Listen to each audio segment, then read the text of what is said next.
Just talk for a minute, more people coming. The last time I talked about, this meditation, um, the last time I talked about the meditation being hard work. And, hard work has a very bad connotation in our world. What it really means is being unhappy, drudgery, but that has nothing to do with this meditation. The work is the building of an inner life that is strong enough to do exactly the opposite, to live as a happy human being, to have a joyous life, full of fun, full of all the wonderment that life has to offer us as human beings.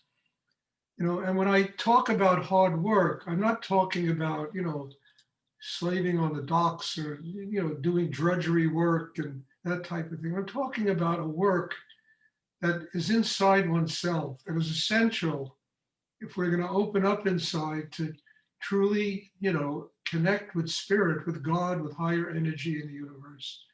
And the only reason it even resembles hard work is all the resistance that exists inside people. As we learn to overcome that resistance, the work is no longer hard. It's just doing what is essential, in order to have a spiritual life. And the ultimate goal of a spiritual life, as I've said many times, happy people are enlightened people. It's to really attain a state of ananda, a state of happiness, of joy, of love, interacting with the world with compassion, with service, and living a life that way. Now, you can't live a life that way and be heavy, but you can live a life being heavy if you don't develop a system inside that enables you to keep the heart open. So when I talk about hard work, it's exactly what I mean. I don't mean drudgery. What I mean is doing what is essential to develop an inner life and to overcome the resistance that we all have to growing, to being with God, to living here and being compassionate human beings, loving human beings, treating each other with respect, listening to each other. That's a big element in all of this. Getting quiet enough in oneself where you can listen and learn from somebody else. So I don't mean to turn people off when I say hard work, because the meaning of hard work, at least my definition of it, is not drudgery. It's joyous work. It's work full of wonderment. It's discovery work. It's digging for treasure inside oneself. And I think that is really what this is about, uncovering vast and wondrous treasures that exist inside each and every one of us. It's not easy to do. If it was easy to do, 7 billion people would be doing it. So it's hard work, but it's not drudgery. It's not work that we hate to do. It's work that we love to do. It's like being an artist. Please try and sit still, please. It's like being an artist, it's work. It's very difficult work. But when you really are in tune with that creative force, it's work full of wonderment, full of splendor, creative work. Same thing with music, the same thing with anything we do in life.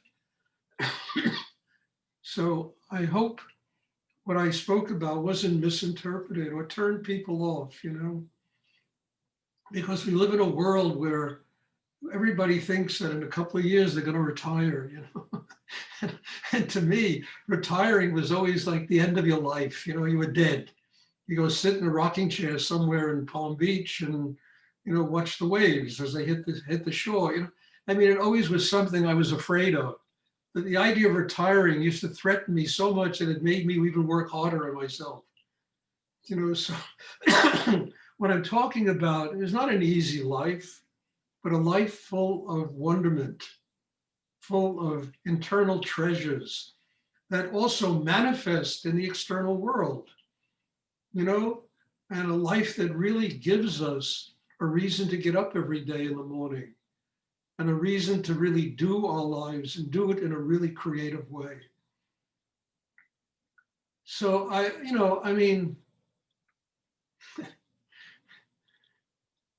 so if I say hard work, don't think I'm trying to intimidate everybody, or make you a slave to something. I'm trying to get people to overcome that resistance and to really find the treasures that exist inside. And that's really where the treasures exist, inside each and every one of us.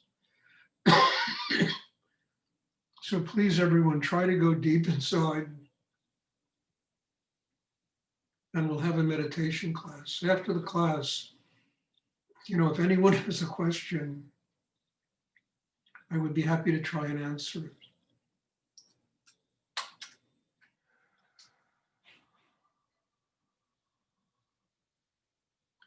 I've unmuted everyone, and if anyone has a question, I'll be happy to try and answer it. Hi, Stuart. I know I see you doing it all the time, but can you talk about how to internalize the Om sound? Internalize the Om? Well, yeah. The Om sound is a vibration, and it's, often heard. Please try and sit still, everybody. It's heard, it's almost like a high-pitched electronic sound that will come into you through the top of your head. And, if you hear it, you just do the exercise, you do the inner work, and you develop and open the chakras, and that Om sound, that vibration will go into the chakra system, and it'll nurture each chakra. But, it needs for you, for me, for anyone that practices inner work, to do the inner work, to make room for it to come inside us.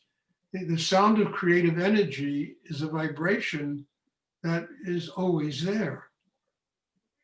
And what's missing is the openness in people to allow that vibration to attune them to higher energy in the universe. So it depends upon how deeply you work inside yourself. It comes back almost literally to the same answer all the time. If you want, I work with the Om sound constantly. And I work with it because of so many years of training in myself, that this chakra system stays open and it absorbs that vibration. And that vibration energizes each and every chakra inside you. It's also a direct link to higher energy in the universe. So it's doing and learning to master, the breathing technique, the meditation that we practice. And what I learned from Rudy, and I've learned it through my own work, is that this meditation will literally take you as far as you want to go. You can get off on any floor in the department store and shop, or you can continue on the elevator right up through the cosmos to a state of nothingness, a oneness with higher energy in the universe. And all the meditation is for is to build a system that allows us to do it. I always tell people it's not a religion, it's not Hinduism, it's not Buddhism, it's not Christianity, it's not Judaism, it's not a religion, it's a craft. It stems from ancient, Hindu and Buddhist, yogic teachings, but the meditation in and of itself is not a religion. It's simply a craft that one learns. And in learning that craft, it opens you to the depth of every single thing that's ever been taught in the history of the universe.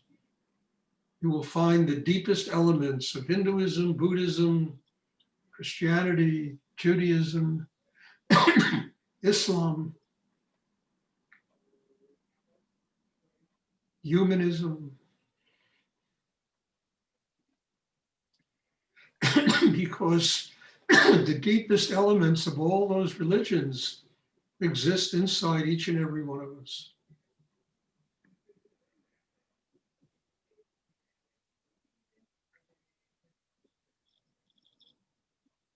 And the Om sound is not a religion, it's a vibration. Simply a vibration. And as it vibrates, it has this high-pitched electronic sound.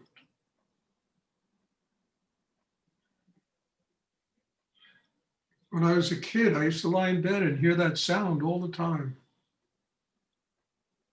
And I could never figure out where the hell it was coming from. Like, where's that coming? I lie in bed trying. I'm sure many of you have had the same experience. When you say it comes in the top of our head, the head. Yes. Okay. It'll come in through the crown chakra, and then it'll move down to each chakra, depending upon how open you are to receive it.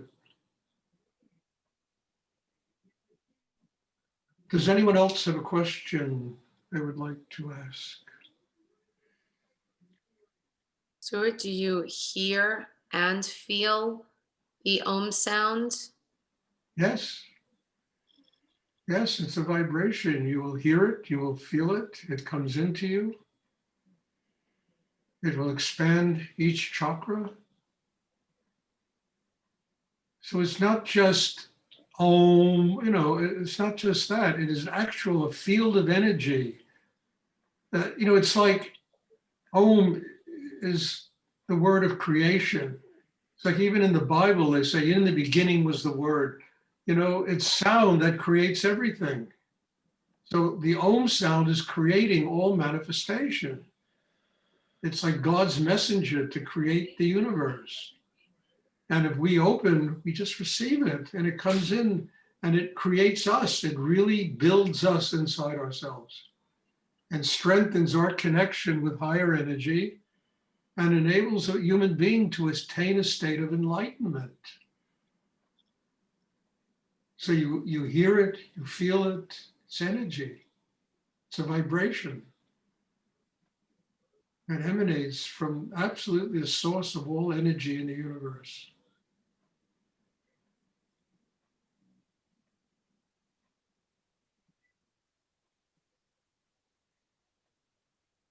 Does anyone else have a question they would like to ask?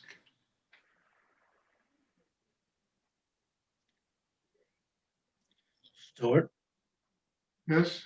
can you speak about the time you met a certain Rinpoche and how you were able to receive teachings from him and what he may have revealed to you? Yeah, that's a long one. I know, I love that story. Big story. It's one of the great stories of my life, Yeah. that meeting with Kalu Rinpoche. I mean, I don't know how to shorten this, look, I wrote a book. It's in my book. You can read about it. I'm not sure which book, but in one of my books, there's that whole story of Kalu Rinpoche, about the meeting. And it became a legend in their monastery, And it was simply, it's simply this. It was a very simple thing.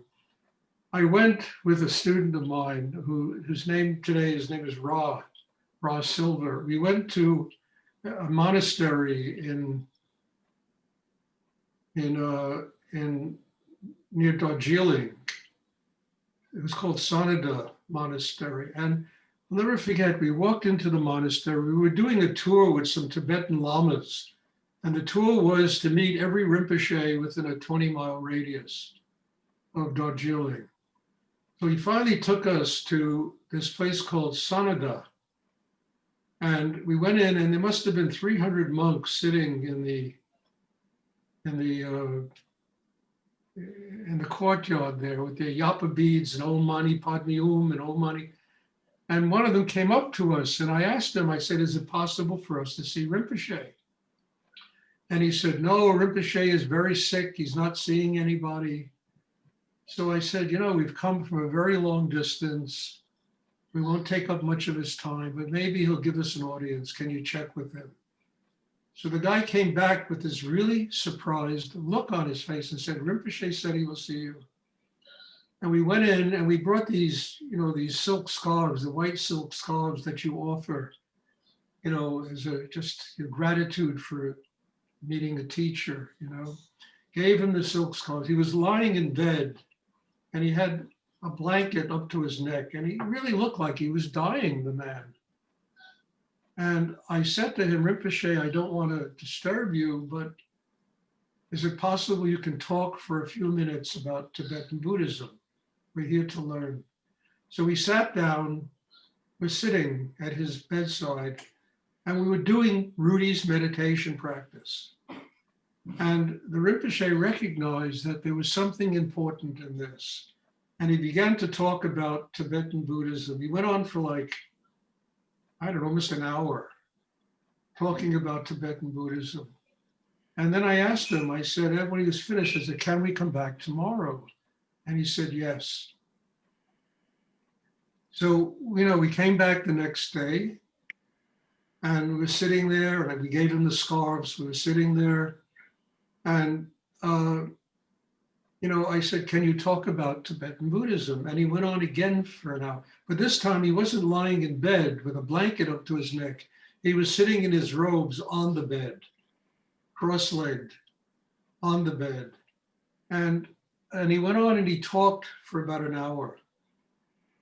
And when he finished, I said to him, can we come back and see you again tomorrow? And he said, yes, please.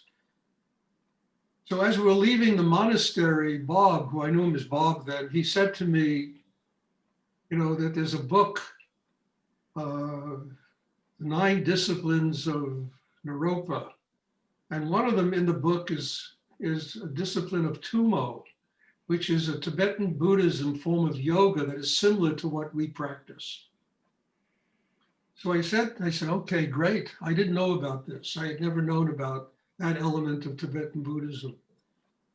Next day we come back, Rinpoche is sitting he's on a throne chair in full teaching regalia. It's extraordinary. The guy was lying in bed. He looked like he was dying 2 days before.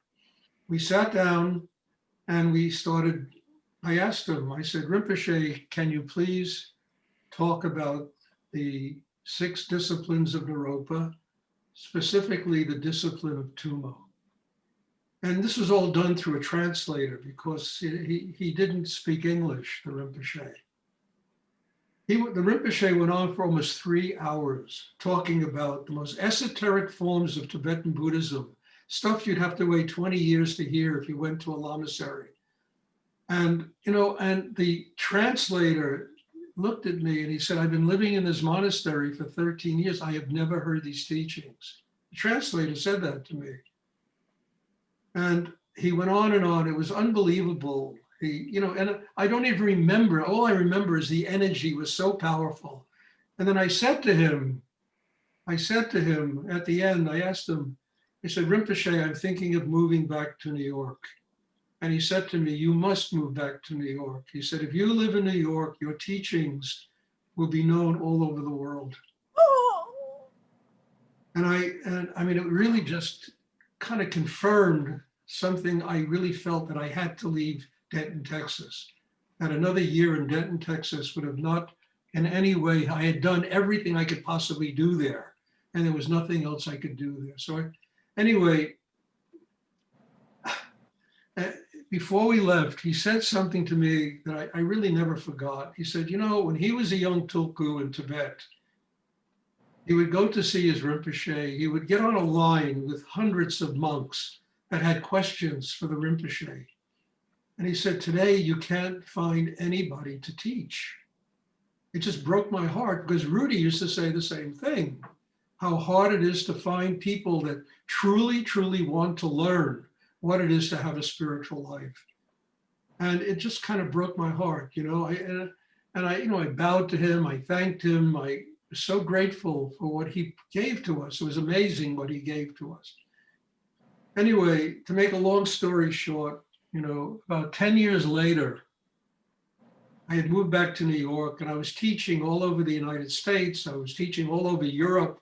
everything he said to me came true. I was teaching in Athens and, in Switzerland and Berlin and Paris. And I mean, my life was like, it was nonstop, doing this all over America and Sao Paulo, Brazil. I was teaching. It was unbelievable, what was going on in my life. But I was in San Francisco and I was there to do a retreat with students I had in San Francisco. And I had to give a talk at a yoga society. And I'll never forget this. It was unbelievable. One of my students comes up to me and he said, "You got to talk to this guy. You're not going to believe this when you hear this." So I went over and this, Buddhist student told me this story, how in the middle 70s, like 1977 it was, or something like that, Kalu Rinpoche was dying. And these two seekers came from the West, and their need for a spiritual life was so strong, it brought him back to life again. I mean, it sent chills through my body that what happened that day became a legend in their monastery. It was extraordinary. It was extraordinary. So it was like something you would read in some ancient Tibetan text, what happened. It was so amazing. And it's been with me all my life. I have just an infinite gratitude to Kalu Rinpoche. I mean, he really taught me something. He gave me an entire Tibetan Buddhist education in 3 hours, which would take 25 years to learn.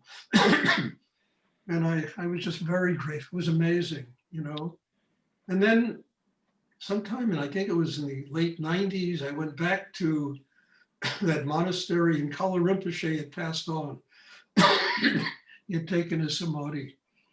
And they showed me where his ashes, where he was buried. There was a tombstone there, and I was standing there. And I went very deeply inside myself. And he said to me, "I've been waiting for you to come back." And in the next hour, he gave me such an important teaching about wisdom and compassion, which is basically the essence of Tibetan Buddhism. And he said, "I've been waiting for you to come to finish up your education." And all of this was made possible because of Rudy's meditation exercise. I wasn't there to chat with him on some esoteric ideas about Tibetan Buddhism. We weren't there to do that. We were there to really learn something very profound. And he knew it. And what he gave was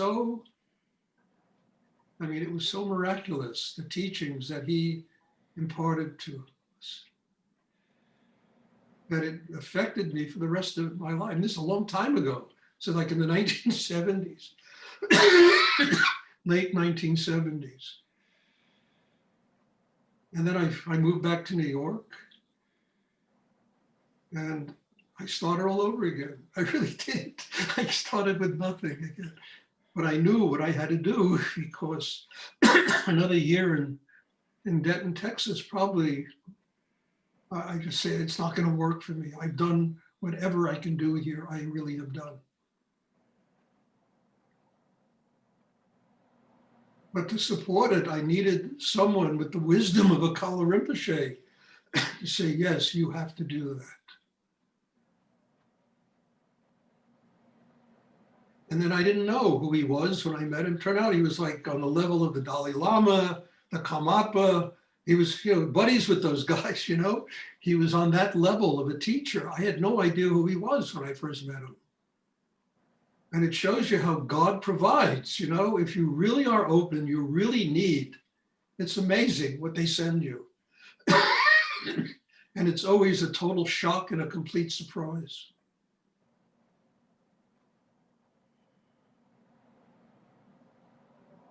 Thank you.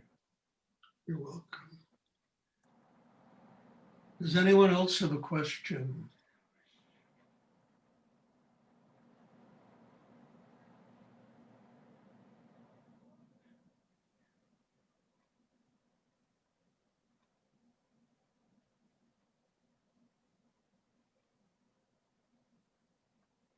During the meditation, are you working to like expand your energy outward and when you're opening?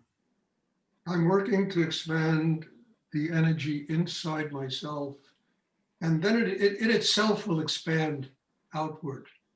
You go to the source, to the center of the chakra, you open, and then it expands. I mean, there's no limit to how each and every one of the chakras can expand. But you got to go to the deepest place in yourself, in the chakra, to open it.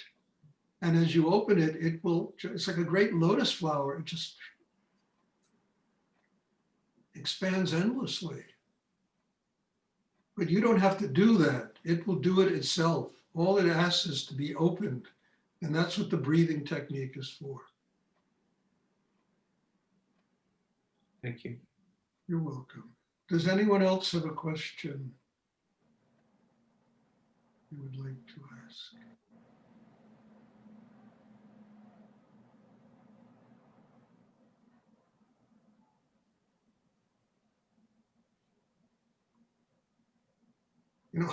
I'll tell you a funny story. The reason I knew my 9 years in Denton, Texas was finished, across the street from the ashram, there was a funeral home called Schmidt's Funeral Home. And I used to know the guy who owned it. And I met him on the street about 6 months before I left Denton, Texas. And he said to me, "Stuart, I buried the best of them here." He was like, telling me he's going to bury me, I said, governors, senators, doctors, Lord, I buried the best of them. And I said, "Jack, I promise you, by everything that's sacred on the planet Earth, you're not going to bury me."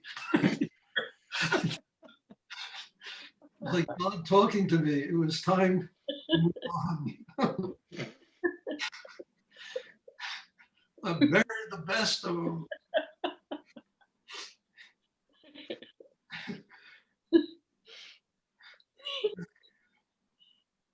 No shot if you bury me here. I told you. Anyway, it was a great place, that town. It really gave me the whole foundation of my spiritual practice. And I never forget it. And I'm just deeply grateful for the time I spent there. Does anyone else have a question they would like to ask?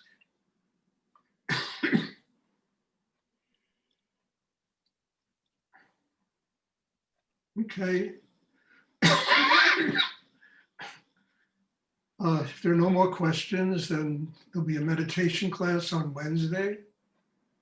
And God bless you all. Thank you for being here and participating in this. And I want you to know I have a profound respect for every person that attends these classes. And every single one of you really makes me work deeply on myself.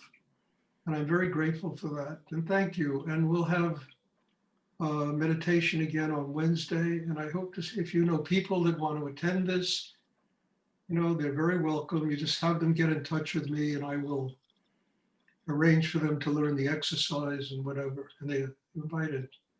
So bless you all. Thank you. And hopefully I'll see everybody on Wednesday. Thank you, Stuart. Thank you, Stuart. Good night. Thank you, Stuart. Night. All right.